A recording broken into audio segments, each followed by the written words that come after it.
heureuse. Vous voyez le test du jour, plus le test du jour et le test qui a servi à cette évangélisation. L'idée générale de ces tests, c'est la foi. C'est la foi.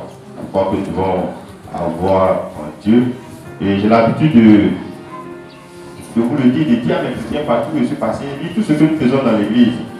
D'après les jeunes, c'est le casse-casse que nous faisons dans l'église. Il y a une seule chose que nous devons retenir, c'est la foi. Si nous avons la foi, nous pouvons tout faire. Et si vous êtes ici aujourd'hui à 7 heures, c'est au nom de votre foi. Quel que soit le degré de votre foi, c'est au nom de votre foi que vous êtes là. Au nom de votre foi que vous êtes là. Et ces personnes qui ont vu Jésus, ces 10 lépreux, qui ont vu Jésus et qui sont allés vers lui et qui ont prié, c'est au nom de leur foi. Et si ils ont vu Jésus venir et qu'ils sont levés pour aller vers lui, c'est parce qu'ils avaient entendu parler de Jésus.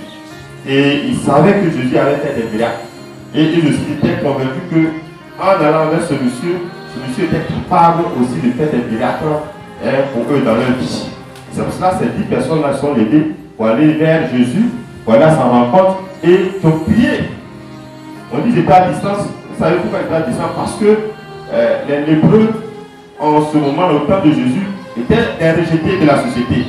Ils étaient hors de la société, c'est-à-dire ils sont au village ici, bon, ils sont peut-être derrière le cimetière, c'était hors du village. Ils n'avaient pas le droit de venir dans le village. Et quand ils devaient rentrer dans le village, pour peut-être des pousses, ils devaient sonner des clochettes, pour éloigner les gens.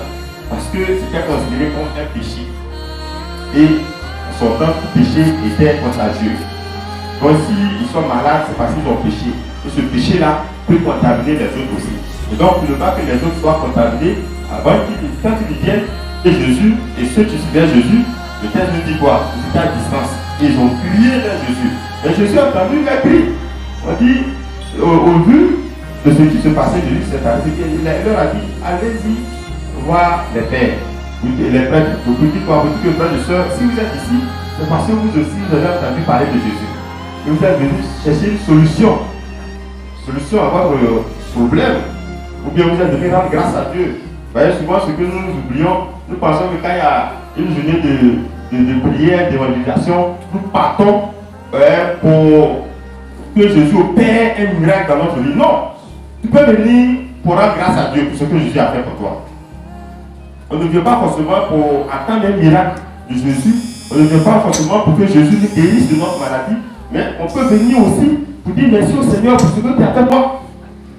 Bien souvent, excusez-moi, nous sommes vraiment malhonnêtes sur ce plan. Nous refusons de remercier le Seigneur pour ce qu'il fait pour nous.